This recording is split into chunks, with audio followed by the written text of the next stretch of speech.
தமிழக கேரள எல்லையில் இடுக்கி மாவட்டத்தில் அமைந்துள்ள முல்லைப் பெரியாறு அணையின் நீர்மட்டம் அதன் நீர்பிடிப்பு பகுதிகளில் பெய்த மழையால் படிப்படியாக உயரத் துவங்கியது. அணையின் மொத்த உயரம் 152 அடியாக இருந்தாலும் உச்சநீதிமன்ற உத்தரவுப்படி 142 அடி வரை மட்டுமே தண்ணீரை தேக்க முடியும். இந்நிலையில் கடந்த சில நாட்களாக மேற்கு தொடர்ச்சி மலைப்பகுதிகளில் பெய்த மழையால் அணையின் நீர்மட்டம் இன்று 142 அடியை எட்டியது.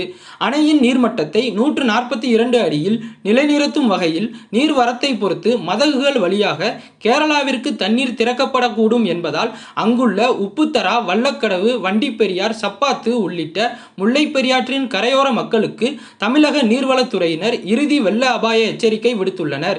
இதனிடையே உச்சநீதிமன்ற தீர்ப்பிற்கு பின்னர் 2014, 15, 18 மற்றும் கடந்த ஆண்டை தொடர்ந்து தற்போது 5வது முறையாக அணையின் நீர்மட்டம் 142 அடியாக உயர்த்தப்பட்டுள்ளதால் தேனி, மதுரை, திண்டுக்கல், சிவகங்கை மற்றும் ராமநாதபுரம் ஆகிய 5 மாவட்டங்களைச் சேர்ந்த பாசன விவசாயிகள் மகிழ்ச்சி அடைந்துள்ளனர்.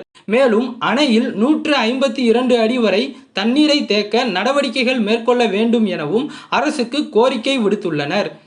இன்னைக்கு 142 அடியா தண்ணி பெரியிருக்கு. அது ரொம்ப மகிழ்ச்சி. மக்கள் எல்லாம் நாங்கள் ரொம்ப சந்தோஷமாக ஸ்வீட் வழங்கி நல்லா சந்தோஷமாக இருக்கோம்.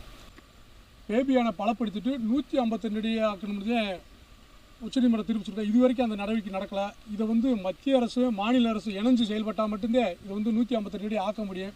இது 152 அடி இப்போ இருக்குன்னா எங்களுக்கு நிரந்தர தீர்வாக இருக்குது. இது முல்லை பெரியார் அணையில் ஏற்கனவே 4 முறை 142 அடி பெருக்கிட்டாங்க. ஆனால் அப்படி அவ்வளவு பெருக்கி இருக்கிறப்ப அந்த அணைக்கு எந்த ஒரு பாதிப்பும் ஏற்படவில்லை. இது இன்றைய காலகட்டத்தில் எப்போ ஒரு தடவை பெருக்கியிருக்காங்கன்னா இது 5வது முறையாக பெருக்கியிருக்காங்க. மொத்தம் இது 2,40,000 ஏக்கருக்கு மேலே இந்த நீர்ப்பாசனம் பயன்பட்டுருக்கு. அது பென்னிகுக் எதன் நோக்கத்திற்காக இந்த அணை கட்டப்பட்டாரோ அந்த நோக்கத்தை அடையிறதுக்கு 152 அடி அணை நீர்மட்டத்தை உயர்த்தினால்தான் இந்த இருக்கிற 5 மாவட்ட மக்களுக்கும் கோரிக்கை நிறைவேறும். தேனி மாவட்டத்தில் இருந்து ராஜ்குமார்.